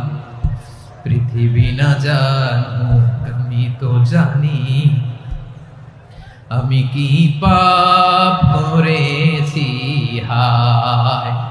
আমার পাপের করলে বিচার, বাঁচার আমার নাই উপায়। দয়াময় তুমি মাফ করো আমায়, মাফ করো আমায়। আল্লাহ তাআলা যদি দয়া করে আমাদেরকে মাফ না করে, আমাদের বাঁচার কোনো উপায় নাই। আপনি কি ভেবেছেন আপনার নামাজ দিয়ে আপনি জান্নাতে যাবেন? আপনি তাহাজ্জুদ গুজার, সেজদা দিতে দিতে কপালে দাগ ফেলেছেন, এটা আপনারা জান্নাতে নেবে না। আপনি এলাকার সবচেয়ে বড় হাতেম তাই দানশীল, এই দানের ভরসায় বসে আছেন, কশিন কালো না। আমাদের নামাজ, আমাদের রোজা, আমাদের ইবাদত, এগুলোকে মিজানের পাল্লায় উঠালে কোনো ওজনই হবে না। তবে আমাদের একটা কৌশল জানা আছে, আমরা আল্লাহর রহমতের ভিখারি। আমরা সেদিন আগেই গুনার স্বীকৃতি দিয়ে দেব। আমরা বলবো, আল্লাহ তুমি প্রশ্ন করার আগে তোমার একটা কথা বলি, আমারে কিছু জিজ্ঞেস করো না, আমি সব করেছি। এমন কোন পাপ নাই যে পাপ আমারে দিয়ে হয় নাই। তোমার রহমত দিয়ে তুমি জান্নাতে পাঠাবা, তোমার দয়ায় জান্নাতে যেতে চাই, আমল দিয়ে না। পারবেন বলতে? কিয়ামতের দিন আমরা বলবো, আল্লাহ আমার আমল দিয়ে জান্নাত চাই না, আমি তোমার দয়া দিয়ে জান্নাত চাই। তোমার দয়া ছাড়া আমার কোনো উপায় নাই।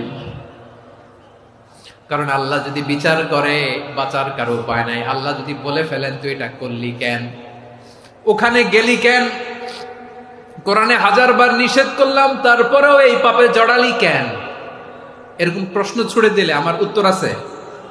বাঁচার কোনো উপায় আছে?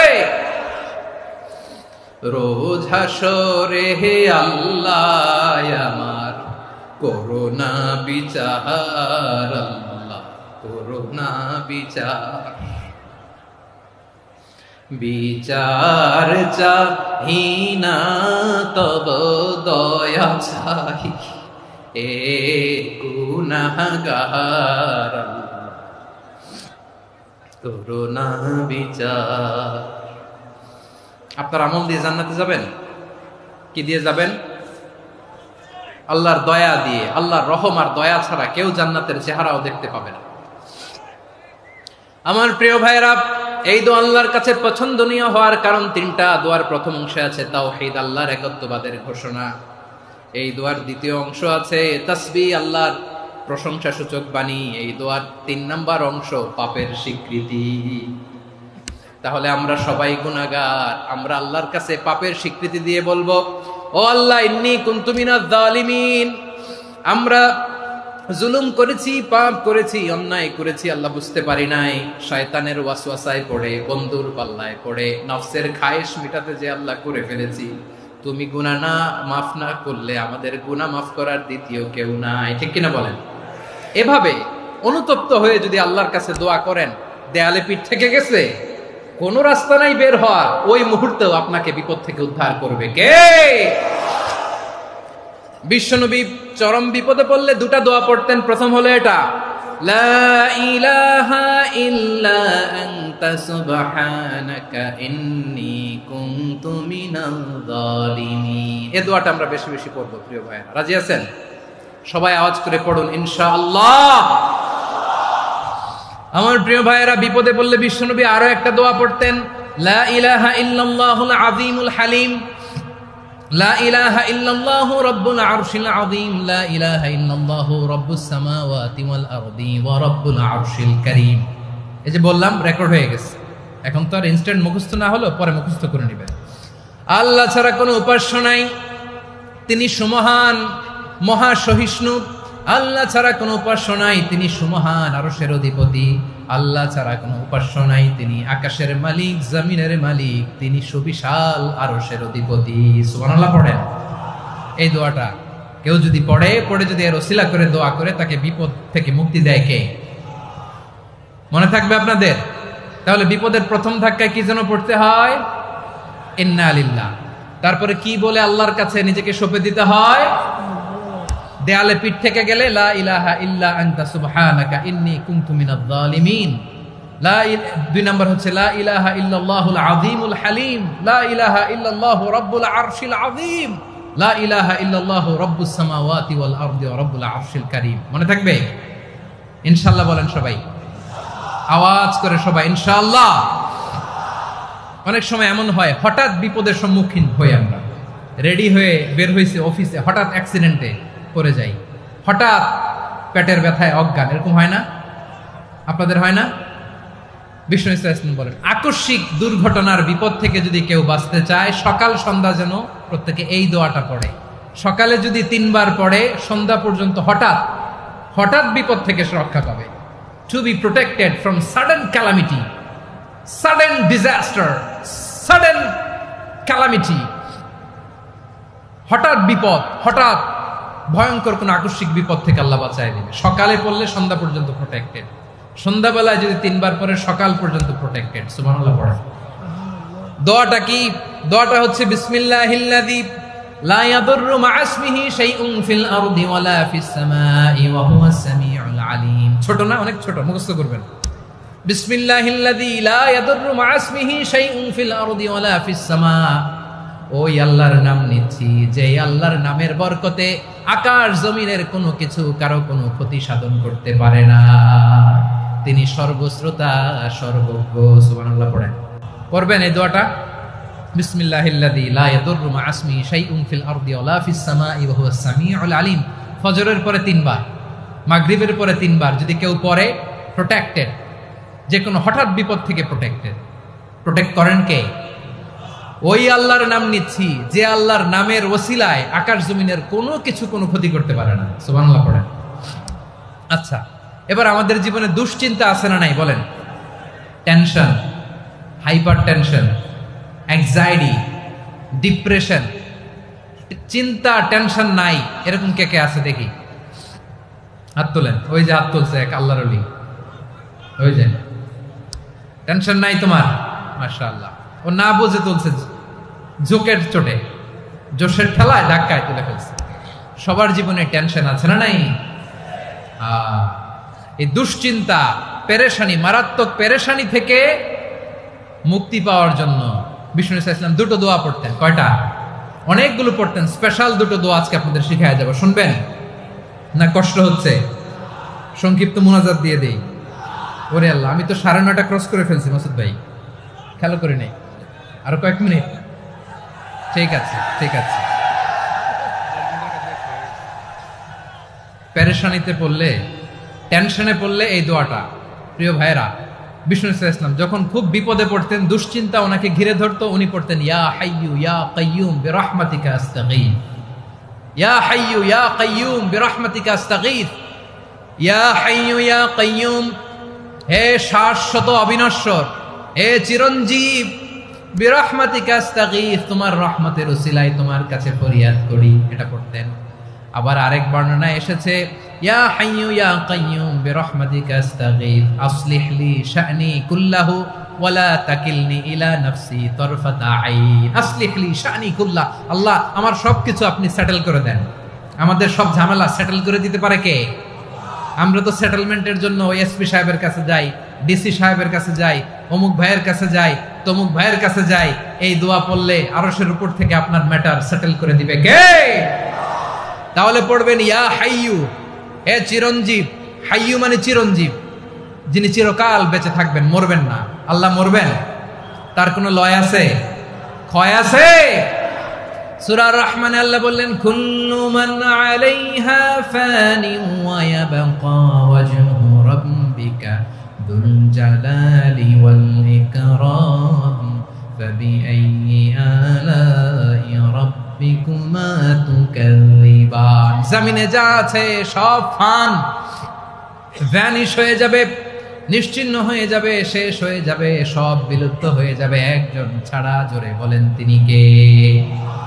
ইয়া হাইয়ু। আমার সাথে আওয়াজ করে পড়েন ইয়া হাইয়ু, ইয়া কাইয়ুম, ইয়া হাইয়ু, ইয়া কাইয়ুম বিরহমাতিকা আস্তাগীথ আসলিহ লি শা'নি কুল্লা ওয়ালা তাকিলনি ইলা নাফসি তরফাতা আইন।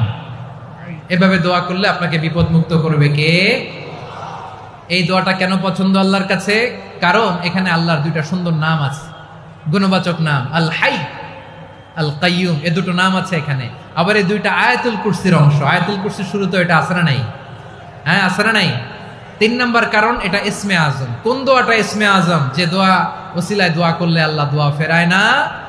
অনেকগুলো মত আছে, সবচেয়ে ভ্যালিড মত হচ্ছে এটা, ইয়া হাইয়ু ইয়া কাইয়ুম। এর ওসিলা দিয়ে দোয়া করলে দোয়া কবুল করে কে? 2 নম্বরে বিশ্বনবী মারাত্মক বিপদে পড়লে আরেকটা দোয়া পড়তেন, আল্লাহুম্মা ইন্নী আবদুক। আগে দোয়াটা পড়ি, শুনেন। আল্লাহুম্মা ইন্নী আবদুক ওয়া ইবনু আবদিক ওয়া ইবনু আমাতিক নাসিয়াতি বিয়াদিক মাদিন ফিয়া হুকমুক আদলুন ফিয়া কাদাউক আসআলুকা বিকুল্লি ইসমিন হুয়া লাক সাম্মাইতা বিহি নাফসাক আও আনসালতাহু ফি কিতাবিক আও আল্লামতাহু আহাদাম মিন খালকিক আও ইস্তা'সারতা বিহি ফি ইলমিল গায়বি ইনদাক আন তাজআলাল কুরআনা রাবিআ কলবি ওয়া নূরা সাদরি ওয়া জালাআ হুজনি ওয়া যাহাবা হাম্মি। সুবহানাল্লাহ পড়েন। বিষ্ণুই বলতেন আল্লাহুম্মা ইন্নী আবদুক, ও আল্লাহ আমি আপনার গোলাম, ওয়া ইবনু আবদিক, গোলামের ঘরের গোলাম, ওয়া ইবনু আমাতিক, বাদীর ঘরের গোলাম। মানে আল্লাহ আমি আপনার গোলাম। আমার বাবা আব্দুল্লাহ ছিল আপনার গোলাম, আমার মা আমিনা ছিল আপনার বাদী। মানে আমরা গোলাম বংশের, সব গোলাম। নিজের এর চেয়ে আর ছোট করে আল্লাহর কাছে উপস্থাপন করা যায় আমার ভাইরা? কথা কি বুঝতেছেন? নিজেকে এর চাইতে ছোট, নগণ্য আর তুচ্ছ করে আল্লাহর সাথে প্রেজেন্ট করা যায়? বিশ্বনবী বললেন, ও আল্লাহ আমি আপনার গোলাম, গোলামের ঘরের গোলাম, দাসীর ঘরের গোলাম, নাসিয়াতি বিয়াদিক, আমার মাথার চুলের ছুটি আপনার হাতের মুঠোয়। আপনি ডানে টান দিলে আমি ডানে যেতে বাধ্য, আপনি বাঁয়ে টান দিলে বাঁয়ে যেতে বাধ্য। সুবহানাল্লাহ বলেন। পিছনে 2-1 ভাই দাঁড়ালেন কেন? হ্যাঁ, বসুন। জায়গা চেঞ্জ করতেছে, সেই দুপুর থেকে বসে আছে, আমি জানি। মাশাআল্লাহ, কেউ 2-1 বেরিয়েছে, গ্যাপ পূরণ করতেছে। মাশাআল্লাহ। পড়েন সুবহানাল্লাহ আলহামদুলিল্লাহ লা ইলাহা ইল্লাল্লাহু মুহাম্মাদুর রাসূলুল্লাহ সাল্লাল্লাহু আলাইহি ওয়াসাল্লাম। বিশ্বনবী বললেন, আল্লাহ আমার মাথার চুলের ঝুঁটি আপনার হাতের মুঠোয়। আচ্ছা, এইভাবে কাকে ধরা হয়? যে খুব ছোট, ঠিক কি না? নিজেকে কত ছোট করলেন বিশ্বনবী। ও আল্লাহ আমার মাথার চুলের ঝুঁটি আপনার হাতের মুঠোয়, আপনি ডানে টানলে আমি ডানে যাব, বাঁয়ে টানলে বাঁয়ে যাব। আল্লাহ আসআলুকা বিকুল্লি ইসমিন হুয়া লাক নাসিয়াতি বিয়াদিক মাদিন ফিয়া হুকমুক, আপনার নির্দেশ আমার উপর কার্যকর হবেই হবে। আদলুন ফিয়া কাদাউক, আপনার ফয়সালা, যেই ফয়সালাই আপনি আমার জন্য করেন এটাই ইনসাফ। সুবহানাল্লাহ বলেন। আমরা আল্লাহর ফয়সালায় সন্তুষ্ট হতে চাই না। কত কমপ্লেইন, আল্লাহ তুমি এটা দিলা না, ওইটা পাইলাম না, ওইটা হইল না রে, এরকম অভিযোগ, কমপ্লেইন আমাদের আছে না নাই? আর বিশ্বনবী বলতেন আদলুন ফিয়া কাদাউক, আল্লাহ আমার জন্য তোমার যেটা ফয়সালা এটাই সবচেয়ে শ্রেষ্ঠ ইনসাফ, এর চেয়ে ইনসাফ আর হতে পারে? এভাবে কায়মন বাক্যে আল্লাহর কাছে বিশ্বনবী দোয়া করতেন।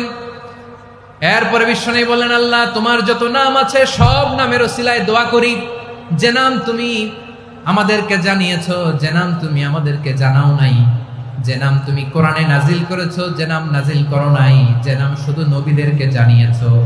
আর আল্লাহর এমন কিছু চমৎকার চমৎকার সুন্দর সুন্দর নাম আছে, এই নামগুলো রব্বুল আলামিন কাউকে জানাবে না। সুবহানাল্লাহ বলেন। আমরা তো 99 নাম জানি, 100 নাম জানি আল্লাহ, কিন্তু আল্লাহর এমনও কিছু নাম আছে যেগুলো আল্লাহ বিশ্বনবীরও জানায় নেই।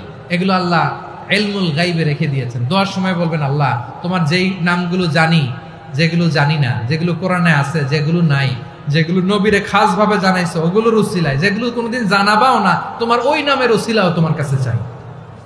আল্লাহ কোরআনকে আমার হৃদয়ের বসন্ত বানাও, আমার বক্ষের জ্যোতি বানাও, আমার চিন্তা দুশ্চিন্তা তুমি দূর করে দাও।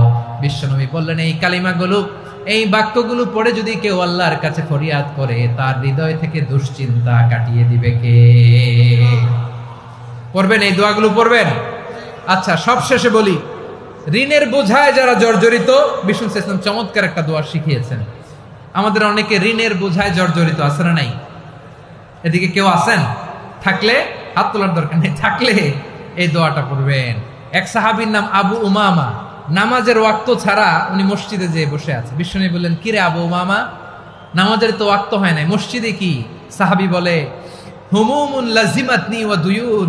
নবী গো, ঋণের বোঝায় এমন টেনশনে আছি, ঘরে থাকতে পারলাম না, মসজিদে চলে আসছে। বিশ্বনবী বলেন, আমি কি তোমার এমন একটা দোয়া শিখাবো যেটা পড়লে আল্লাহ তাআলা তোমার ঋণের বোঝা হালকা করে দিবেন?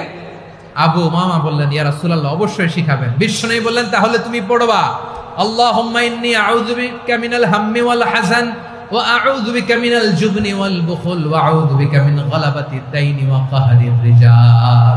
ও আল্লাহ, তোমার কাছ থেকে দুশ্চিন্তা থেকে পানাহ চাই, কৃপণতা, ভীরুতা, অলসতা, কার্পণ্যতা, এই সব কিছু থেকে, মানুষের কঠোরতা, আমার উপর মানুষের আধিপত্য এবং ঋণের বোঝা থেকে পানাহ চাই।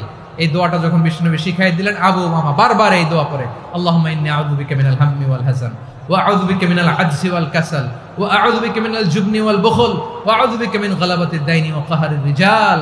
আবু উমামা বলে, এই দোয়া আমি পড়তে লাগলাম আর পড়তে লাগলাম, কিছুদিন পরে দেখা গেল বিশ্বনবীর শেখানো এই দোয়ার বদৌলতে আল্লাহ তাআলা আমার সব ঋণ পরিশোধের ব্যবস্থা করে দিয়েছেন। পড়বেন, পড়বেন।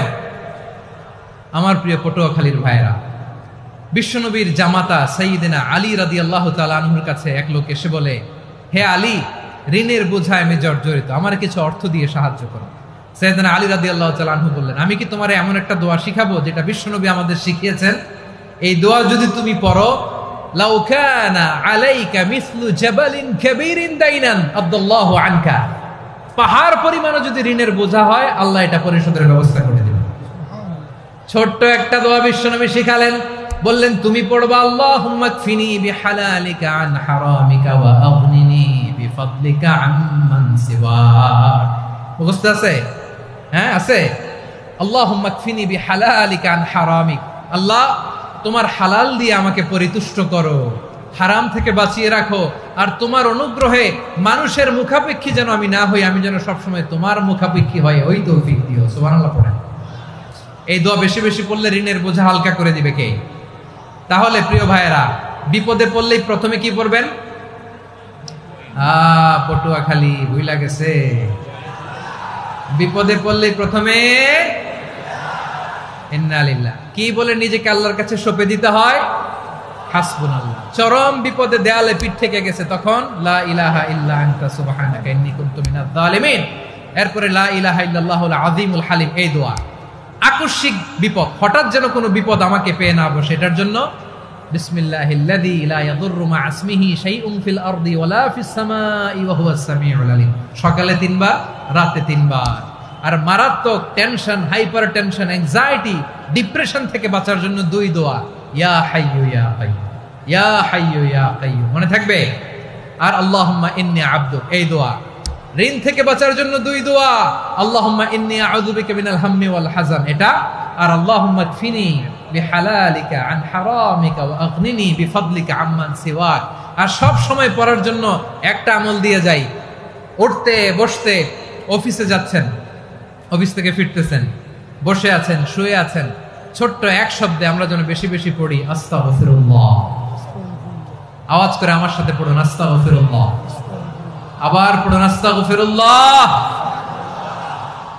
আল্লাহ রাসূল সাল্লাল্লাহু আলাইহি ওয়াসাল্লাম বলেন, মান লাজিমাল ইস্তিগফার, যে সব সময় এরকম ইস্তিগফারের সাথে লেগে থাকে, জাআলাল্লাহু লাহু মিন কুল্লি যিকিন মাখরাজা, আল্লাহ তাআলা তাকে কোনো বিপদে আটকান না, সে জীবনে আটকাবে না, যে কোনো বিপদে আল্লাহ তার রাস্তা বের করে দিবে, way out, you will get a way out and solution.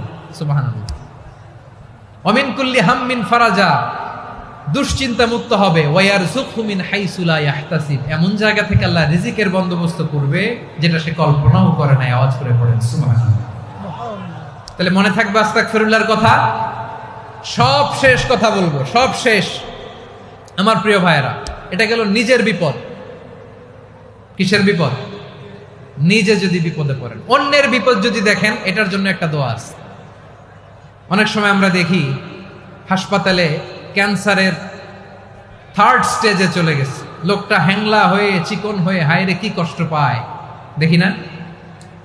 বিশ্বনবী বলে, একটা দোয়া যদি কেউ অন্যের কোনো বিপদ দেখে পড়ে, ওই বিপদ তার জীবনে কখনো আসবে না। শুনবেন? শোনার আগ্রহ আছে? অনেক সময় হয় যে আমরা মহাসড়ক দিয়ে যখন চড়ি, দুর্ঘটনায়, আইরে আল্লাহ, দুর্ঘটনায় মানুষের মাথা একদিকে, দেহ আরেকদিকে, ব্লিডিং, এরকম হয় না? আল্লাহ তুমি হেফাজত করো। বিশ্বনবী বলেন, এই দুর্ঘটনা দেখে কেউ যদি এই দোয়াটা পড়ে, তার জীবনে সে কোনোদিন এরকম অ্যাক্সিডেন্টের সম্মুখীন হবে না। শুনবেন? বিশ্বনবী বলেন, অন্যের বিপদ দেখে কেউ যদি পড়ে, আলহামদুলিল্লাহিল্লাযী আফানি মিম্মা বতালাকা বিহি ওয়া ফাদ্দালানি আলা কাসীরিন মিম্মান খালাকা তাফদীলা, মানে প্রশংসা সে আল্লাহর, যে আল্লাহ তাআলা তোমাকে যেই জিনিস দিয়ে পরীক্ষা করেছে, আমাকে ওইটা থেকে বাঁচিয়ে দিয়েছে। তোমাকে আল্লাহ যেই বিপদে ফেলেছে, আমাকে ওই বিপদ থেকে তিনি মুক্ত রেখেছে, আর তার অনেক সৃষ্টির উপর আমাকে তিনি প্রাধান্য দিয়েছে। সুবহানাল্লাহ পড়েন। যে কোনো বিপদ, কারো ক্যান্সার দেখে যদি এই দোয়াটা আপনি বিশ্বাসের সাথে পড়েন, জীবনে কোনোদিন ক্যান্সার রোগে আক্রান্ত হবেন না।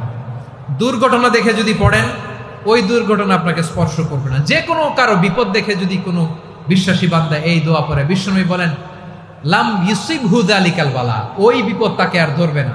উফিয়া মিনহু মিন যালিকাল বালা কাইনাম মা কান, সে যতদিন হায়াত পাবে কোনোদিন ওই বিপদ তাকে স্পর্শ করবে না। এই দোয়াটা পড়তে রাজি আছেন আমার প্রিয় ভাইরা? তাহলে পুরো আলোচনার সেন্ট্রাল থিম হচ্ছে, আমাদের জীবনে বিপদ আসবে, কষ্ট আসবে, দুঃখ আসবে, কিন্তু বিপদে আপদে আমরা হাল ছেড়ে দিব না, হতাশ হব না। মুমিন হতাশ হয় না, নিরাশ হয় না, হাল ছেড়ে দেয় না। মুমিন ভরসা রাখে একজনের উপর। আওয়াজ করে বলুন, যিনি কে? বিপদে পড়লে আমাদেরকে উদ্ধার করে কে?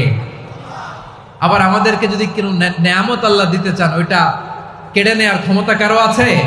তাহলে আমরা কানেক্টিভিটি বাড়াবো কার সাথে?